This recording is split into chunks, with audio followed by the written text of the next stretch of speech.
wassalamu ala sayyidina Muhammadin wa ala alihi wasallam. Hadirin jamaah salat subuh yang dimuliakan Allah, izinkan saya untuk menyampaikan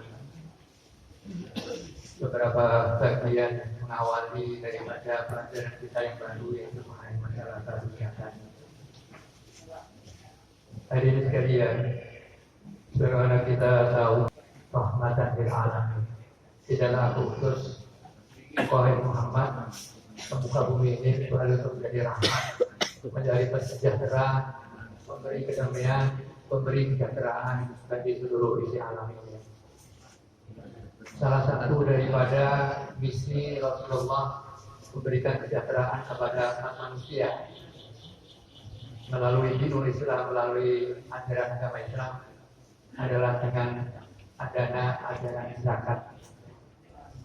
Zakat ini bagian daripada 5 rukun Islam kita, di mana zakat ini merupakan kewajiban bagi setiap orang muslim yang mempunyai kemampuan dan memenuhi syarat-syarat yang telah ditentukan, sebagaimana tadi Ustaz Abdul Rahman menyampaikan bahasan mukadimah zakatnya.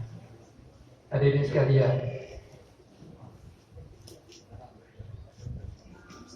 sekalian, mengawali daripada pengajian zakat ini, ingin saya sampaikan beberapa hal mengenai masalah hikmah daripada zakat. Mudah-mudahan dengan kita mengetahui hikmah dan manfaat ini banyak dikaitkan dengan perintah sholat. Kalau sholat itu wajib, maka zakat pun juga wajib. Ada 82 kali kata-kata zakat ini disebutkan di dalam Al-Quran. Dan yang bergandengan dengan perintah aqimus sholat, perintah tegakkan sholat sebanyak 72 kali. Perintah aqimus sholat wa atuz zakat, selalu berulang 72 kali. Ya, tapi yang disebutkan secara tersendiri ada 10 kali yang perintah untuk melaksanakan zakat. Hadirin sekalian,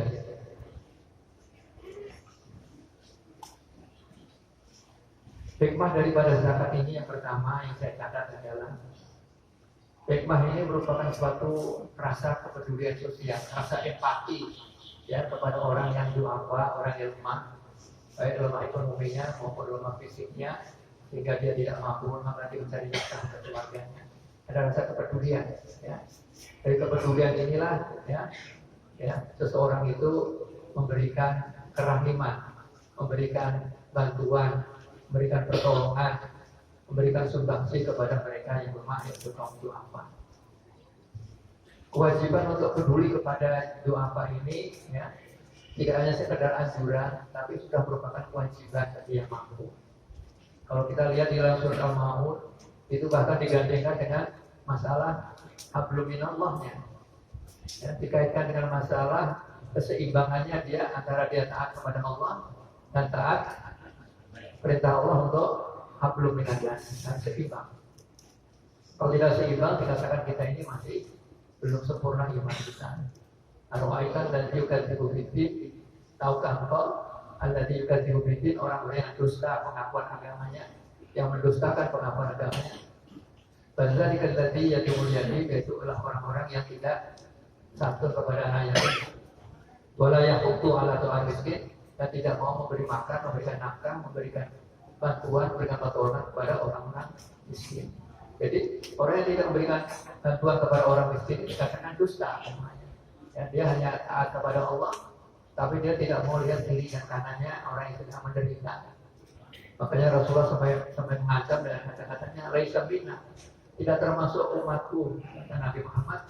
Ya, mana masyabi'an, orang yang tidur daripada syabi'an perutnya minyak, wajaruhu ja'ian, wa ya'lamu bihi, tetangganya dalam keadaan jami'an, dalam perutnya kosong, ya, karena apa? Karena dia tidak bisa tidur karena perutnya kosong, ya.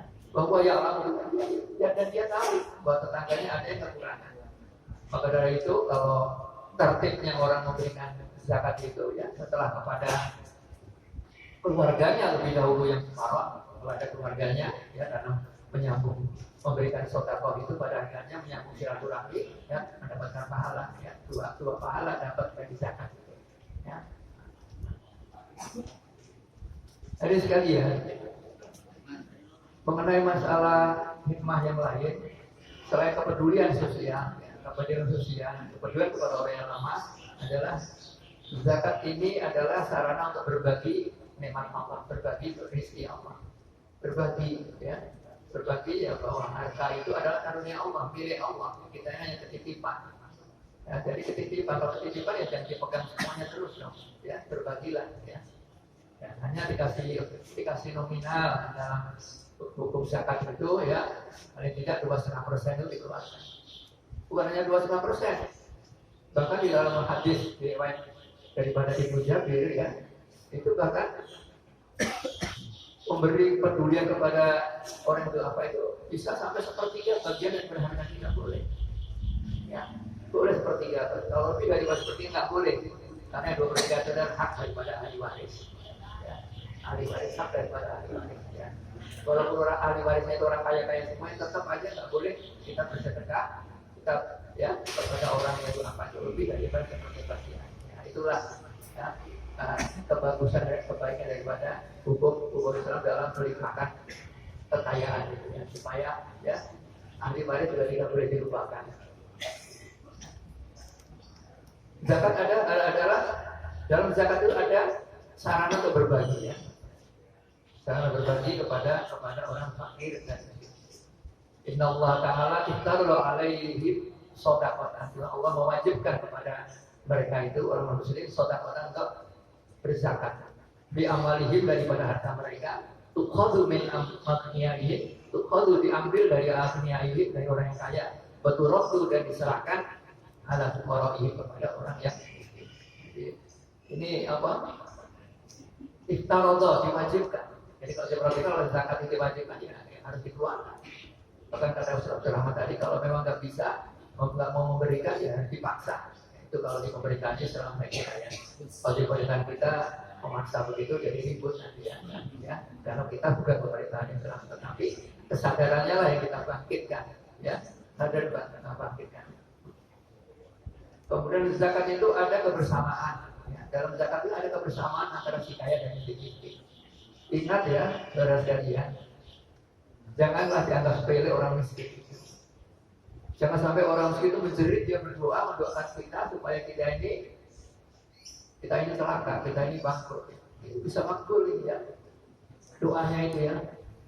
Karena 4 daripada senti dasar tegaknya negara itu ada 4 ya. Adalah adil umara, ya, adilnya para penguasa, wa ilmil umara, wa ilmil ulama dan ilmunya para ulama, ya, wasafalatul adnya kedermawanan daripada orang kaya. Yang keempat adalah berdoa il fuqara, doanya orang yang miskin. Jadi doanya miskin jangan dianggap sepele. Kalau kita terlantarkan kita acui, ya, dia kelaparan kita kenyang ya. Jangan-jangan doanya itu ada didengar malaikat makbul gitu ya. Ya, jadi hati-hati ya. Kita nggak usah mereka minta ya. Nggak usah minta, kita kasih lah. Maka dari itu di dalam Al-Quran sudah dikatakan bahwa harta itu ya itu harus diberikan tidak hanya kepada mereka yang memang miskin ya, tapi juga mereka yang sebetulnya miskin tapi menutupi dirinya supaya tidak kelihatan miskin. Nah ini yang harus kita cari sebetulnya ya, terus kita cari. Makanya ada ulama yang memisahkan miskin dan fakir itu begitu ya, tidak hanya dari segi adar dia dapat nafkahnya ya, kalau dapatnya nafkahnya masih tetap tapi kurang tidak cukup itu miskin. Tapi kalau dia itu punya nafkah tapi tidak tentu, kadang punya penghasilan kadang tidak dan tidak mencukupi ya, itu fakir ya. Dia mengatakan bahwasanya orang fakir itu ya yang lebih daripada miskin itu ada yang menutupi kemiskinannya jika dia tidak mau minta ya. Nah itu ya, jadi itulah yang kita cari sebetulnya ya. Jadi prioritas daripada orang penerima zakat itu ya, tadi saya katakan itu kalau bisa keluarga kita yang miskin kita dahulukan. Soalnya kalau keluarga kita miskin ya kita abai itu keluarga saya, oh itu kan keluarganya Pak Ahmad, tega Ahmad saya keluarga miskin, jadi kepada kita nanti ya, keluarga kita kepada tetangga ya, kepada tetangga. Baik, saudara sekalian, Tapi awalihim hakun misalnya, ya, wal makruh. Pada harta itu ada hak.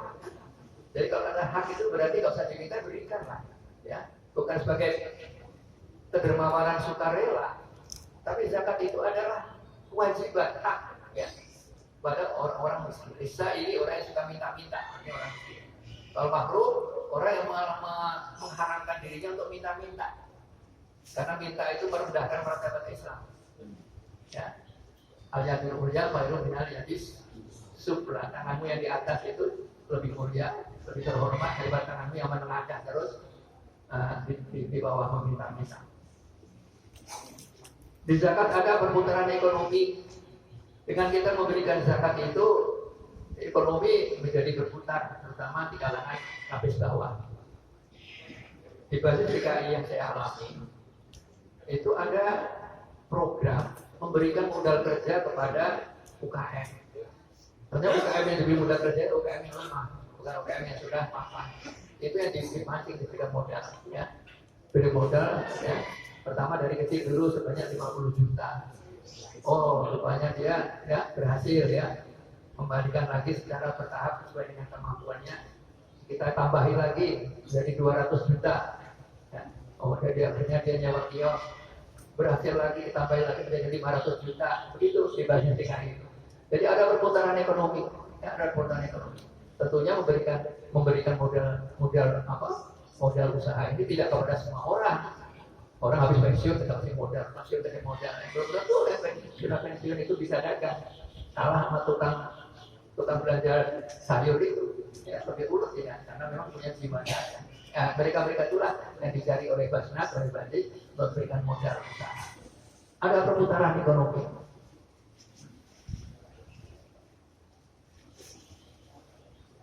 Di zakat ada perputaran ekonomi, ya. Mudah-mudahan awalnya dia hanya menjadi mustahik, penerima zakat, tapi setelah dia mulai maju dia berbalik menjadi mustahik. Ya, saya kok dibantu terus, ya, malu saya. Anda inilah, ya, ingin berzakat, ya, berzakat. Kemudian di zakat itu ada kehidupan. Nah, di zakat itu ada kehidupan, ya. Bukannya ekonomi menjadi hidup, menjadi berputar, ya, di kampung itu menjadi semarak, ya, perekonomiannya. Tetapi juga di zakat ini ada kehidupan dalam arti kesejahteraan sosial. Diperhatikan miskin, diperhatikan nasibnya oleh orang-orang kaya. Kemudian diberikan modal usaha, ya. Kemudian diberikan bantuan bedah rumah. Di dalam program Basnas itu ada program bedah rumah. Saya kira kita sudah melihat, sudah mulai berjalan beberapa tahun ini rumah-rumah daripada marbot yang enggak layak, ya, enggak pantas sebagai seorang hamba Allah, gitu, ya. Rumahnya kayak begitu, sementara dia pengabdiannya begitu mulia di masjid, ya. Nah, itu patut untuk diusulkan oleh DKS melalui lurah, ya, untuk mendapatkan bedah rumah, ya, bedah rumah. Bedah rumahnya minimal 50 juta, ya, bisa lebih, ya, sesuai dengan keadaan, ya. Nanti yang melaksanakan itu biasanya lurah, ya. Lurah kalau itu sebagai nazirnya, pengawasnya, ya, untuk membedah rumah, ya, terutama marbot, ya, orang miskin, ya, tapi yang muslim harus, ya.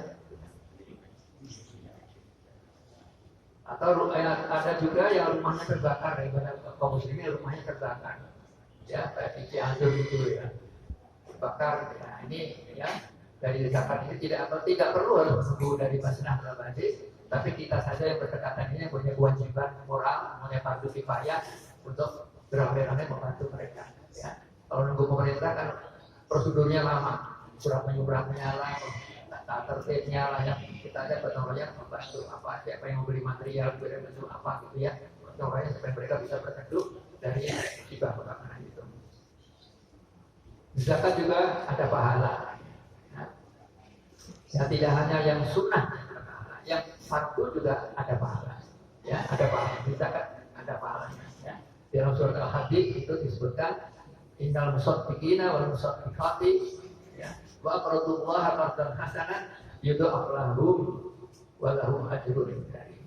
Innal musaddiqina orang yang bersedekah. Kalau musaddiqat orang bersedekah perempuan ataupun laki-laki, ya, Wa qardullah qardhan dan meminjamkan hartanya kepada Allah dengan qardhan hasanah, dengan pinjaman yang cara pinjaman yang baik. Allah nggak akan pinjam uang kepada kita, nggak akan. Itu hanya soal kinayah aja, majalisi aja, ya sindiran aja bahwa Allah itu pinjam. Allah pinjam dong ya, untuk apa? Agar Allah bisa membantu orang fakir miskin, nggak usah bantu kita. Allah kalau mau memberi juga dengan mudah sekali Allah tuh, ya bisa. Tapi ini menyindir kita, ya. Kalau harta itu mau datangnya dari Allah, Allah tuh pinjam, masa kamu nggak boleh ya, nggak ngasih, ya. Nah, bantulah ya orang-orang yang kekurangan itu. Yudu'afrahu akan dilipat gandakan bagi orang yang bersedekah itu, bahwa ajrun karim, dan orang yang bersedekah, orang yang berzakat itu ajrun karim, mendapatkan pahala karim yang mulia. Ya. Ada di ayat lain juga dikatakan maka yu'tullah qardhan hasanah. Ya, barang siapa yang meminjamkan hartanya kepada Allah dengan cara yang baik, ya, yang bersedekah atau berzakat. Ya. Maka yu'tullah qardhan hasanah wa yudha'ifahu lahu adzaban katsiran. Maka Allah akan lipat gandakan baginya, ya, kelipatan rezekinya dan kelipatan pahalanya. Itu ya. Jadi sekaligus itu orang yang berzakat harus mendapat dua keuntungan. Satu, mendapatkan kelipatan pahala, dan kedua mendapatkan kelipatan rezeki. Artinya apa kelipatan rezeki itu? Rezeki yang diberikan untuk berzakat dan tidak akan hilang, akan diganti oleh Allah. Anfik ya Bani Adam, bersedekahlah kau, berzakatlah kau Bani Adam, ya. Kemudian unfik alaika, aku akan nafkahi, aku akan ganti ya kepada. Itu dalam satu hadis kursi ya, yang diriwayatkan oleh Bukhari dan Muslim. Kemudian di zakat itu ada surga, ya, di zakat itu ada surga. Kalau tadi ada pahala, ya, ada ganti rezeki dari Allah, bahkan lipat gandakan rezekinya, karena orang yang bersedekah tidak ada yang miskin, bahkan menjadi lebih kaya. Ya. Di zakat ini ada surga. Ya. Ini bisa kita lihat dari suatu hadis yang diriwayatkan oleh Bukhari dan Muslim juga. Ya. Ada seorang sahabat yang bertanya kepada Rasulullah SAW, ya Rasulullah, akhbirni bi amali. Ya Allah, beritahukanlah saya kepadaku ya Rasulullah suatu amal, diamalin yudkhilul jannah, yang bisa memasukkan aku ke dalam surga. Ya. Yang bisa memasukkan seseorang ke dalam surga ini disampaikan dari Rasulullah ada beberapa hal. Ya. Ya. Pertama adalah ta'budullaha wa la tusyriku bihi syai'an. Ya. Sembahlah Allah dan kau jangan sampai bersyirikat kepada Tuhan yang lain. Wa tuqimus shalah, dan kau mendirikan sholat. Wa tu'tiyaz zakah, dan kau mengeluarkan, menunaikan, memberikan zakat. Wa tasilur rahimi, dan kau senantiasa menyambung silaturahmi. Jadi jangan dianggap enteng juga ya, silaturahmi itu walaupun hanya ada modal, sering ketemu, bersenyum-senyum, ya bercanda ria, itu bisa menjadi sarana untuk masuk surga. Sebenarnya memutus silaturahmi tidak hanya dosa, juga bisa menjauhkan diri kita dari surga. Inilah tambahan saya dalam kesempatan pagi ini. Mudah-mudahan ada hikmahnya sebagai motivasi bagi kita untuk berzakat apabila memang kita ini sudah tiba waktu dan saat dan haulnya. Terima kasih. Assalamualaikum warahmatullahi wabarakatuh.